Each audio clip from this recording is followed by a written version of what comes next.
Hello all, welcome to our channel. నా పేరు మహేష్ చంద్ర. So elimination update రెడీగా ఉన్నట్టుంది. సో మేబీ ఆదిత్య గారు అవ్వచ్చు, నెక్స్ట్ సోనియా గారు అవ్వచ్చు. సో ఇద్దరిలో లీస్ట్ ఓటింగ్ ఉంది. మరి ఎవరు వెళ్ళిపోతారో. సో బిగ్ బాస్ చెప్పాను కదా, సో దేనికైనా తెగిస్తాడు, ఎంతకైనా తెగిస్తాడు. సోనియా నుంచితే నిఖిల్ గేమ్ ఇంకా డౌన్ అవుతుంది. వైల్డ్ కార్డ్ ఎంట్రీస్ వచ్చే వాళ్ళకి, సో వాళ్ళు కొంచెం కుదురుకున్నంత వరకు సో నిఖిల్ ఏదైతే ఉందో ఆ ఓటింగ్ సో అది కనపడకూడదు అన్నప్పుడు సో ఖచ్చితంగా సోనియా గారు నుంచుతారు. సోనియా గారు నుంచితే సో నిఖిల్ అనే వ్యక్తి ఇంకా డౌన్ అవుతూనే ఉంటాడు తప్పితే పైకి వచ్చేది ఉండదు అనమాట. నిన్న కూడా చూసాం కదా. సో సోనియా క్లాన్లో ఎందుకు ఉండాలో నేను చెప్తాను, నువ్వు ఎందుకు ఉండకూడదు అక్కడ క్వశ్చన్ అడిగినప్పుడు ఆయనే ఆన్సర్ చెప్పుకుంటాడు. నువ్వు నా రైట్ హ్యాండ్, నువ్వు ఖచ్చితంగా క్లాన్లో ఉండాలని. సో మొత్తం హౌస్ అందరూ ఎవరెవరు క్లాన్లో ఉండాలని గేమ్ ఆడుతున్నప్పుడు సో నిఖిల్ గారు సోనియా గారి కోసమే గేమ్ ఆడుతున్నట్టు కనిపించింది. ఆయన ప్లాన్స్, ఆయనకి హిడెన్ ప్లాన్స్ చాలా ఉండొచ్చు. అవి బయటకి జనాలకి చెప్పనప్పుడు, బయటకి ఆయన మాట్లాడినప్పుడు సో ఏమైందంటే జనాలు ఆయన గురించి మనకు తెలియనప్పుడు ఇలాగే అనుకుంటా ఉంటాం బేసిక్గా మనం. ఆయన సోనియా వెనకే ఉన్నాడు, సోనియా వెనకే ఉన్నాడు అని. బిగ్ బాస్ కూడా అదే కావాలి. ఇప్పటికి నిఖిల్ గేము, నిఖిల్ విన్నరు, నిఖిల్ గేము, తోపు తురుము, నిఖిల్ విన్నర్ ఇలాంటిది ఎక్కడ చాలా తక్కువ కనిపిస్తుంది. ఓన్లీ నిఖిల్ ఫ్యాన్స్ లో కనిపిస్తుంది. కానీ బిగ్ బాస్ న్యూట్రల్ ఆడియన్స్ బయట ఎక్కడ మాట్లాడుకున్నా కానీ నిఖిల్ గురించి తక్కువే మాట్లాడుకుంటున్నారు. ఐదర్ ఇప్పుడు ప్రజెంట్ ట్రెండింగ్ నబెల్ గురించి, మణికంఠ గురించి, యష్మి గురించి, ప్రేరణ, ఈ 4 పేర్లు ఎక్కువ మాట్లాడుకుంటున్నారు. సో ఇంకా ఈ నిఖిల్ గురించి అండ్ సోనియా గురించి వాళ్ళు ఇద్దరి గురించి కలిపి మాట్లాడుతున్నారు. బయట ఎక్కడైనా కావచ్చు, నార్మల్గా ఎవరైనా బిగ్ బాస్ ఆడియన్స్ ఎవరైనా తెలిసిన వాళ్ళు కనిపించినా కానీ మాట్లాడుకుంటారు, ఇలా మాట్లాడుకుంటున్నారు. సో ఇప్పుడు ఏంటంటే థింగ్ ఏంటంటే సో ఆదిత్య గారిని ఎలిమినేట్ చేస్తారు. సో సోనియాని కూడా ఎలిమినేట్ చేస్తారా, లేకపోతే సోనియాని సీక్రెట్ రూమ్లో పెడతారా? సోనియా అనే అమ్మాయిని సీక్రెట్ రూమ్లో పెడితే సో అప్పుడు నిఖిల్ ఒరిజినాలిటీ ఏంటనేది బయటకు వచ్చింది. నిఖిల్ ఒరిజినాలిటీ ఎలా బయటకు వస్తుంది? సో నిఖిల్ సోనియా గురించి ఏం మాట్లాడతాడు? సోనియా వెళ్ళిపోయినందుకు బాధపడతాడా, లేకపోతే సోనియా వెళ్ళిపోయింది అంటే అందరూ వెళ్ళిపోతున్నప్పుడు, అబ్బాయి వెళ్ళిపోతున్నప్పుడు ఒక సెకండ్ ఏడ్చాడు, తర్వాత నార్మల్ అయిపోయాడు. సీత అయితే అందరూ వెళ్ళిపోతున్నప్పుడు ఏడుస్తూ ఉంటుంది అనుకోండి, అది వేరే విషయం. ఆదిత్య గారు కూడా వెళ్ళిపోయినప్పుడు ఏడుస్తుందా లేదా అనేది మీరు కామెంట్ చేయాలి. సో ఇప్పుడు నిఖిల్ సోనియాని తీసుకెళ్లి సీక్రెట్ రూమ్ లో పెట్టాడు అనుకోండి, ఈయన ఎలిమినేట్ అయిపోయిందని చెప్పి తెగ బాధపడుతుంటారా? లేదు, ఖచ్చితంగా ఎలిమినేట్ అవ్వదు. సో ఆదిత్య ఎవరో ఒకళ్ళు ఎలిమినేట్ అవుతారు, ఖచ్చితంగా ఒకళ్ళు సీక్రెట్ రూమ్ ఇన్ని సీజన్లు చూసిన తర్వాత సో అనిపిస్తుంది కాబట్టి మేబీ సైలెంట్ గా ఉంటాడు. సోనియా ఖచ్చితంగా లోపలికి వస్తుందన్న ఆ థాట్ తోటి సైలెంట్ గా ఉంటాడా? సోనియాని సీక్రెట్ రూమ్ లో పెట్టడం కరెక్టా, మణికంఠని సీక్రెట్ రూమ్ లో పెట్టడం కరెక్టా? ఎందుకంటే సోనియా నవ్వచ్చు, మణికంఠ నవ్వచ్చు, సీక్రెట్ రూమ్ లో పెట్టడం వల్ల ఉపయోగం లేదు. ఎందుకంటే వాళ్ళిద్దరి గురించి మొహం మీద మాట్లాడుకుంటున్నారు జనాలు అందరూ లోపల. ఎందుకంటే సోనియాని అందరు హౌస్ లో ఉన్న వాళ్ళందరూ హేట్ చేస్తున్నారని సోనియాకే తెలుసు. సోనియా చాలా మందితో చెప్పింది. మణికంఠకు కూడా నన్ను అందరు హౌస్ లో హేట్ చేస్తున్నారని చెప్పి మణికంఠకు కూడా తెలుసు. అందరికి మణికంఠ చెప్పుకున్నాడు. సో ఇలాంటి వ్యక్తుల్ని సీక్రెట్ రూమ్ లో పెట్టడం వల్ల కంటెంట్ ఏమొచ్చింది? వాళ్ళకి ఇంక ఏం తెలవాలి కొత్తగా? ఇప్పుడు మణికంఠని సీక్రెట్ రూమ్ లో పెడితే సో మేబీ నబెల్ అవ్వచ్చు, సీత అవ్వచ్చు, ఏం మాట్లాడుకుంటున్నారు. ఎందుకు సీత కూడా నామినేట్ చేసింది కాబట్టి నబెల్ వాళ్ళు ఏం మాట్లాడుకుంటున్నారు మణికంఠకు ఒక్కటే కావాలా. ఎందుకంటే నిఖిల్ అవి మాట్లాడుకుంటున్నారు, యష్మి ఏంటి, ప్రేరణ ఏంటి. సో మేబీ ప్రేరణ కూడా పక్కన పెట్టండి. సో నబెల్ ప్రేరణ అనుకోవచ్చు. మిగిలిన వాళ్ళందరూ ఏమనుకుంటున్నారు అనేది ఆల్రెడీ మణికంఠ మొహం మీద మాట్లాడేశారు. నువ్వు ఫ్రాడ్, నువ్వు ఫేక్ అనో, నువ్వు డబల్ స్టాండర్డ్ అనో, డబల్ మైండెడ్ అనో ఇలా మాట్లాడేస్తున్నారు. ఇంకా మనోడిని సీక్రెట్ రూమ్ లో పెట్టడం వల్ల మనోడికి వచ్చే కోపం అవ్వచ్చు, లైక్ గౌతమ్ 3.0 లాగా ఏముంటది అక్కడ? ఏముండదు. బేసిక్ గా ఏదైనా ఒక కంటెంట్ ఉంటే అనుకోవచ్చు. లైక్ అఖిల్ లాగా, అఖిల్ని పెడితే అబ్జిత్ చికెన్ షాప్ ఓనర్ గడ్డి చూపించంగానే మేక లోపలికి వెళ్ళిపోయింది, మటన్ షాప్ ఓనర్ గడ్డి చూపించంగానే మేక లోపలికి వెళ్ళిపోయింది అన్నట్టు ఈ మాటలు కొన్ని ఉన్నాయి కదా. సో మేబీ అలాంటివన్నా ఓకే, మరి ఏం ఉపయోగం ఉండదు. సోనియాని పెడితే సోనియాకి హౌస్ అంతా అగేనిస్ట్ ఉన్నారని ఆ అమ్మాయికి కూడా తెలుసు కాబట్టి మేబీ నిఖిల్, మనోడి పేరేంటి, పృథ్వీ, సో వీళ్ళిద్దరు మాత్రమే ఏం మాట్లాడుకుంటున్నారు ఆ అమ్మాయి గురించి అనేది తెలుస్తుంది. మేబీ మణికంఠ, సో వీళ్ళ ముగ్గురు ఎగెనెస్ట్ గా ఏం మాట్లాడుకుంటున్నారు అనేది తెలుస్తుంది అనమాట. అంతకంటే ఇంకా తెలిసేదానికి అవకాశమే లేదు అక్కడ. సో వాళ్ళని పెట్టడము, ఇంకా సీక్రెట్ రూమ్ లో కంటెంట్ కోసం ట్రై చేయడము అనవసరం అని నా ఉపయోగం. ఎందుకంటే మణికంఠ సీక్రెట్ రూమ్ లో పెట్టడం వల్ల వచ్చే ఉపయోగం 1% లేదు. ఎందుకంటే మణికంఠ గురించి హౌస్ డైరెక్ట్ గా ఎందుకంటే మణికంఠ డైరెక్ట్ గా అందరి ముందు మొహం మీద మాట్లాడతారు వాళ్ళ గురించి మొహం మీద మాట్లాడినప్పుడు వాళ్ళు తిరిగి మొహం మీద మాట్లాడుతున్నారు కదా. ఇంకా మణికంఠని సీక్రెట్ రూమ్ లో పెట్టాల్సిన అవసరం ఉంది.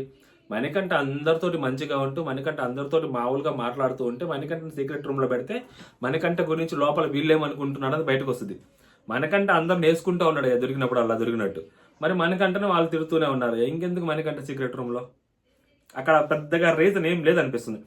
బిగ్ బాస్ ప్లాన్స్ కూడా మరి నాకేం అంత థాట్ ప్రాసెస్ అక్కడ బిగ్ బాస్ మణికంఠ రూమ్ లో పెట్టి అక్కడ ద్వారా వచ్చే కంటెంట్ తీసుకుందారు అనేం లేదు. పోనీ మణికంఠను పెట్టితే ఎందుకు అంటే సో ఒక్క విషయంలో మేబీ కంటెంట్ రావచ్చు. ఎందుకంటే మణికంఠకి ఎలిమినేట్ అవ్వాలని ఉండదు కాబట్టి, ఎలిమినేట్ అవ్వకూడదు అని అనుకుంటున్నాడు కాబట్టి మణికంఠ.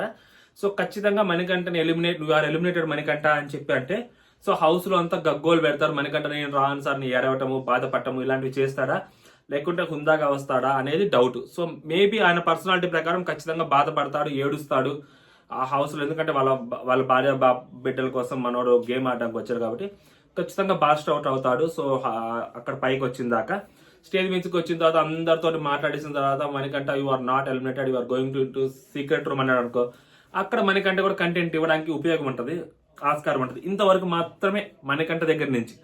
అదే సోనియా వారు ఎలిమినేటెడ్ అనుకో, ఆ అమ్మాయికి ఒకసారి నిఖిల్ వాళ్ళందరూ పట్టుకొని ఎడుతారు, అమ్మాయి బయటకు వచ్చేస్తే అందరితో మాట్లాడేస్తే ఆమె వెళ్ళిపోద్ది. ఆమె అంత కంటెంట్ ఇవ్వడానికి ట్రై చేయదు. ఆమె ఉన్నా ఒకటే లేకపోయినా ఒకటే అన్నట్టు బిహేవ్ చేస్తుంది అనమాట సోనియా. అంటే ఇది కాకపోతే ఇంకొకటి అన్నట్టు ఉంటుంది ఆమెకి. ఆమెకు ఆ క్యాపబిలిటీ ఉంది, తట్టుకోగలిగే క్యాపబిలిటీ. సో ఆమె అంతగా ఏడుచి ఇది గగ్గోలు పెట్టేది అంత ఉండదు. సో కంటెంట్ ఎక్కడైనా దొరుకుద్ది అంటే మణికంఠ దగ్గరే దొరుకుద్ది కంటెంట్. అంటే ఎలిమినేట్ చేసినప్పుడు కానీ మళ్ళీ సీక్రెట్ రూమ్లోకి పంపిస్తున్నా అన్నప్పుడు కానీ సో సీక్రెట్ రూమ్లో కూర్చున్నప్పుడు కానీ మణికంఠ ద్వారా కంటెంట్ వస్తుంది. కానీ మణికంఠను వాళ్ళు ఏమనుకుంటున్నారు, సో దానికి మణికంఠ ఎలా రియాక్ట్ అవుతాడు, ఇదంతా కంటెంట్ అనేది నథింగ్. మణికంఠ ఏమైనా చేయాలి సీక్రెట్ రూమ్లో కూర్చున్నప్పుడు, నేను బిగ్ బాస్ ఎలిమినేట్ అయిపోయాను అనుకున్నాను ఇట్లా మణికంఠ సెల్ఫ్ టాకింగ్ కానీ, లేదా ఇప్పుడు చెప్పా కదా అవుట్ అయినప్పుడు ఎలిమినేట్ అయినప్పుడు అవ్వచ్చు, స్టేజ్ మీద నువ్వు సీక్రెట్ రూమ్లోకి వెళ్తున్నావు అన్నప్పుడు ఈ కంటెంట్ మణికంఠ అయితే ఇవ్వగలుగుతాడు. అంతవరకు అసలు పెడితే గిడితే ఎవరిని పెట్టాలంటే హౌస్లో సీక్రెట్ రూమ్లో యష్మిన్ పెట్టాలా. యష్మిన్ పెడితే కరెక్ట్గా వస్తుంది సీక్రెట్ రూమ్లో కంటెంట్ కావాల్సినంత. అప్పుడే యష్మికి తెలిసి వస్తుంది అనమాట. ఎందుకంటే నిఖిల్ టీంలో కేవలం చికెన్ కోసం ఉండిపోతానని చెప్పి ఉండిపోయి చూసావా మహా అబ్బా నాయన చికెన్ కోసం ఉండిపోయిందంట. ఏం మాట్లాడతాం ఇంకా. ఒక పక్క నిఖిల్ టీము, నిఖిల్ కానీ సోనియా కానీ సందు దొరికితే చాలు ఫస్ట్ తీసేయాల్సింది, ఈ అమ్మాయిని తీసి పారదొప్పాలి అని చెప్పి ఎన్ని స్టేట్మెంట్లు ఇచ్చారో. ఫస్ట్ అనింది అసలు మన సోనియా అది యష్మిన్ తీసేద్దాం అనుకున్నాం కదా, యష్మిన్ తీసేద్దాం, సరిగ్గా గేమ్ కూడా ఆడలే కదా ఆ బాల్స్ పట్టే టాస్క్లో. అలాగా నబెల్ బాగా ఆడారు చూడండి, నబెల్ టీం. సో అలాంటి అక్కడ చెప్పేసింది కదా ఆల్రెడీ. సో అప్పుడు యష్మిన్ పెట్టాలి లెక్క ప్రకారం తీసుకెళ్ళి. అప్పుడు యష్మిన్ పెట్టడం వల్ల ట్రూ కలర్స్ బయటకు వస్తాయి. నిఖిల్ ఏంటి అంటే నిఖిల్ బాగా క్లోజ్ ఫ్రెండ్ గా అనుకుంటుంది కదా, నిఖిల్ బాగానే మాట్లాడతాడు మనతోటి, సోనియాతో ఉన్నా కానీ మనతోటి మంచిగానే మాట్లాడతాడు అని అనుకున్న ఈ అమ్మాయి. సో నిఖిల్ ఏంటి, సోనియా అంటే సోనియా గురించి అది తెలియదే కాబట్టి సో పృథ్వీ ఏంటి, ప్రేరణ ఏంటి, వీళ్ళతో బాగా మాట్లాడే సీత ఏంటి, విష్ణుప్రియ ఏంటి, నైనిక ఏంటి, మణికంఠను కూడా పక్కన పెట్టారు, మణికంఠ కూడా ఆల్రెడీ తిడుతుంటాడు కాబట్టి నబెల్ ఏంటి. సో ఇవన్నీ తెలిసే అవకాశం ఉంటుంది ఈ అమ్మాయిని పెడితే. సో ఈ అమ్మాయిని పెడితే తెలిసే అవకాశం ఉంటుంది. ఇప్పుడు ఈ అమ్మాయి లోపలికి వచ్చిన తర్వాత ఈ అమ్మాయికి ఉన్న టెంపర్కి, ఈ అమ్మాయికి ఉన్న పిచ్చికి సో ఖచ్చితంగా హౌస్లోకి వచ్చిన తర్వాత ఈ అమ్మాయి రాటేస్తుంది. అంతే కదా, ఇంకా ఏం మాట్లాడుద్ది ఈ అమ్మాయి. ఒక మాట ఎవరైనా అంటే తీసుకునే స్వభావం కాదు ఈ అమ్మాయిది. సో తిరిగి రెండు ఇచ్చే స్వభావం. సో అలాంటి అమ్మాయిని సీక్రెట్ రూమ్ లో పెట్టి వాళ్ళ ద్వారా ఈ అమ్మాయిని తిట్టించగలిగితే బిగ్ బాస్ ఖచ్చితంగా ఈ అమ్మాయి లోపలికి వచ్చిన తర్వాత ఈ అమ్మాయి అసలు ఎలా మాట్లాడుద్ది, ఎలా చేసుద్ది అనేది ఊహకే అందదు. ఆ రేంజ్ లో ఉంటుంది అమ్మాయి పిచ్చి. సో ఖచ్చితంగా ఆ నెక్స్ట్ లెవెల్ గేమ్ ఆడుద్ది అందరితోటి. సో బిగ్ బాస్ కూడా కంటెంట్ వస్తుంది అని నేను అనుకుంటున్నా. సో మరి వీళ్ళ ముగ్గురులో బెటర్ ఆప్షన్ మేబీ అంటే సోనియాని ఎలిమినేట్ చేయకపోతే, పాపం సోనియా కోసం ఆదిత్య గారు బలైపోతే, ఆదిత్య గారిని బలి చేసేస్తే, ఆదిత్య గారిని కూడా బలి చేయడానికి కారణం ఏంటంటే హౌస్లోకి కొత్త వాళ్ళు వస్తున్నారు, అంతా యంగ్ పీపుల్ వస్తున్నారు, ఈయన ఒక్కడే కొంచెం పెద్ద ఆయన. అండ్ ఈయన లాస్ట్ టైం శివాజీ గారు లాగా ఆడదామని ట్రై చేస్తున్నాడు ఆయన. సో శివాజీ అన్నకి ఎక్కడ కుదిరిందంటే వాళ్ళిద్దరు శివాజీ అన్న మాట వింటున్నట్టు నటించారో లేదా శివాజీ అన్న మాట విన్నారు, ఆ రెండిట్లో ఒకటి. నాకు బయటకు వచ్చిన తర్వాత ఎక్కడ కనిపించట్లేదు అనమాట అది. అందుకనే శివాజీ అన్న మాట నటించినట్టు లోపల ఉన్నారు వాళ్ళు తెలియగలవాళ్ళు, వాళ్ళు చాలా తెలియగలవాళ్ళు ఇద్దరు. వాళ్ళిద్దరిలో పల్లవి ప్రశాంత్ ఇంకా చాలా తెలియగలవాడు. సో నటించారు. సో అందుకని శివాజీ అన్న వాళ్ళిద్దరు గైడెన్స్ చేస్తూ శివాజీ అన్న ముందుకు వెళ్తున్నాడు, వాళ్ళిద్దరిని పెట్టుకొని ముందుకు గేమ్ ఆడుతున్నాడు. ఇదంతా ఉంది అక్కడ. ఒక ఒక డ్రామా జరిగింది అక్కడ. ఇక్కడ ఈయనకి ఏంటంటే ఈయన మాట ఎవరు దేకట్లా, ఈయన ఎవరు పట్టించుకోవట్లా. పాపం ఈయన మాట సోనియా ఈయనకి మంచి మాట చెప్తుంటే అది మీ పర్సెప్షన్ అండి, నాకేం సంబంధం, మీరు అనుకున్నట్టుగా నేను ఉండడానికి నేను రాలే కదా అని చెప్పి అమ్మాయి మొహం మీద మాట్లాడేస్తుంది. ఆయన చాలా నార్మల్గా సోనియా గారు మీరు మాకు ఫస్ట్ వీక్ చూసిన సోనియా గారు కావాలండి, నాకు ఇప్పుడు కనపట్లేదండి. నేను కూడా అదే అంటున్నా, అందరూ చాలా మంది జనాలు అదే అంటారు, ఫస్ట్ 3 to 4 days లో ఉన్న సోనియా గారు కావాలని. ఇప్పుడు మారిపోయింది సోనియా. ఆయన అది పాపం చెప్తున్నాడు, ఆయన చాలా మంచిగా చెప్తున్నాడు. మీరు అనుకున్నట్టు నేను ఎక్స్పెక్టేషన్స్ చేసినట్టు నేను గేమ్ ఆడడానికి రాలేదు కదండి, నేను ఎప్పుడు ఇలాగే ఉంటా, నేను నాలాగే ఉంటా, నాకు నచ్చినట్టు నేను ఉంటా. అప్పుడు సోనియా గారు కావాలంటే అప్పుడు ఇప్పుడు ఒకటే సోనియానే ఉంది అని చెప్పి అమ్మాయి మాట్లాడుతూ ఉంది. ఓకే అండి ఓకే అని నేను అంటారు. సో ఈయన పెద్దరికానికి కానీ, ఈయన వయసుకు కానీ, లేదా ఈయన మాటలకు కానీ, ఈయన అక్కడ ఉన్నాడు ఒక పెద్ద ఆయన అని కానీ ఎవరు మర్యాద ఇవ్వట్లే ఆయనకి. సో అలాంటి వ్యక్తిని హౌస్లో ఉంచడం వల్ల ఇంకా లోపలికి వచ్చే ఇప్పుడు ఏంటంటే లోపలికి వచ్చే వైల్డ్ కార్డ్స్ తోటి వీళ్ళు ఖచ్చితంగా భయపడాలి. ఎందుకంటే వాళ్ళు గేమ్ అంతా చూసి వస్తుంటారు కాబట్టి. ఇప్పుడు సపోజ్ వాళ్ళు సోనియానే ఉంది లోపల, వాళ్ళు వచ్చి సోనియాని ఏంది గట్టిగా మాట్లాడారనుకో, ఏంది ఇలా అంత గట్టిగా మాట్లాడుతున్నారంటే మనం బయటకు మనకు అంత లేదా, మనం మంచిగా అంటే ఎవరితో ఇప్పుడు వైల్డ్ కార్డ్స్ లోపలికి వచ్చి ఎవరితో అయితే మంచుకుంటున్నారో వాళ్ళు ఖచ్చితంగా వాళ్ళకి బయట మంచి పేరు ఉందని. ఇప్పుడు లాస్ట్ టైం అర్జున్ కూడా లోపలికి వెళ్ళి శివాజీ అన్న వాళ్ళతో బాగున్నాడు కదా. సో అప్పటికి శివాజీకి అప్పటికే అర్థమైపోయింది శివాజీకి, ఓకే అర్జున్ మనతో ఉన్నాడంటే అరే మనం కరెక్ట్ ట్రాక్లోనే ఉన్నాంరా అని చెప్పి ఆయన అంటాడనమాట పల్లవి ప్రశాంత్ వాళ్ళతోటి. సో దట్ మీన్స్ లోపలికి ఎవరైతే వస్తారో వాళ్ళు ఖచ్చితంగా ఎవరైతే బాగుంటారో వాళ్ళతోనే ఉంటారు. అది ఎట్లా చెప్తారో అంటే ఇంకొక ఎగ్జాంపుల్ కూడా చెప్తా. 3rd seasonలో 4th weekలోనో 5th weekలోనో మనోడు వెళ్ళిపోతాడు బయటికి, అలీరాజా బయటకు వెళ్ళక ముందు. సో అక్కడ అలీరాజా లోపల ఏంటి థాట్ ప్రాసెస్ ఏంటి, అక్కడ శ్రీముఖితోనే ఉండేవాడు, శ్రీముఖికి వచ్చి ఏది చెప్తే చేసేవాడు. అసలు మామూలుగా కూడా కాదు, అసలు ఇటు పక్క వాళ్ళని అందరిని ఎత్తి పడేస్తుండేవాడు, మామూలు కూడా కాదు, అసలు నెక్స్ట్ లెవెల్ ఎత్తి పడేస్తా ఉండేవాడు.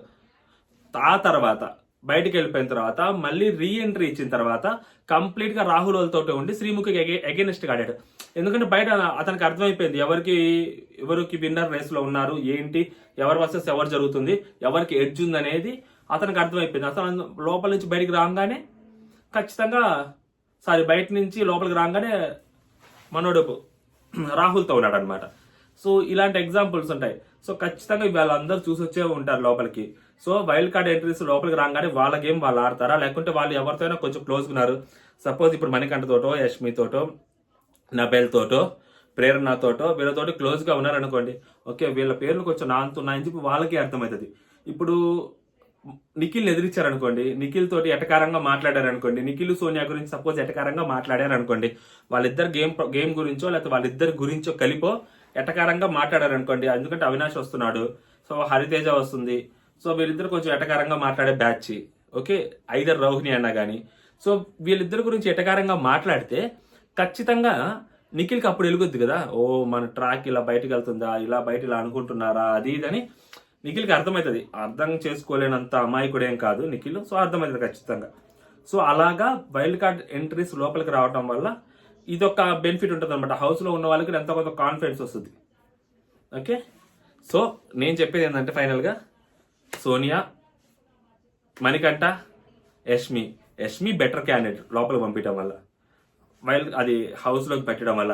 అండ్ హౌస్లోకి పెట్టడం వల్ల బెటర్ క్యాండిడేట్ ఎందుకంటే ఆ అమ్మాయికి ఏదైతే కొంచెం ఏదైనా ఉందనుకో. సో ఇంకొకటి ఏంటంటే ఎవరినైతే సీక్రెట్ రూమ్లో పెడతారో వాళ్ళకి లేని పాజిటివిటీ వచ్చింది అనమాట.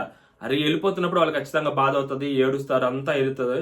తర్వాత వాడు నేను లోపలే ఉంటున్నాను అన్న ఆనందం ఉంటుంది. సో వాళ్ళు అది బయట పెడతారు, సో ఆడియన్స్ కనెక్ట్ అవుతారు, అమ్మయ్యా పోలేదని.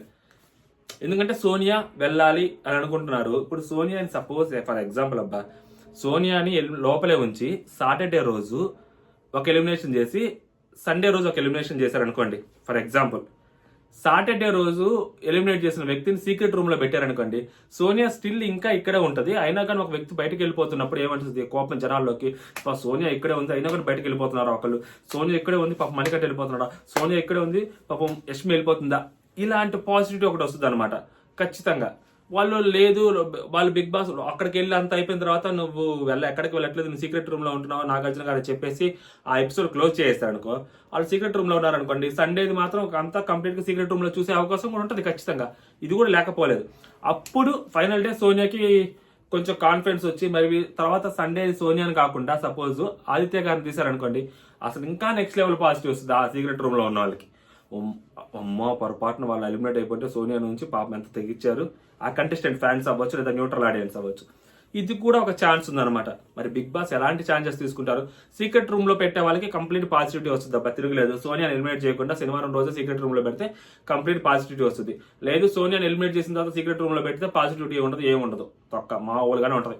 ఏదో కంటెంట్ కోసం ట్రై చేశారని అనుకోవచ్చు. చూద్దాం అనేది ఏం జరిగిద్ది అనేది. అంటే జై హింద్.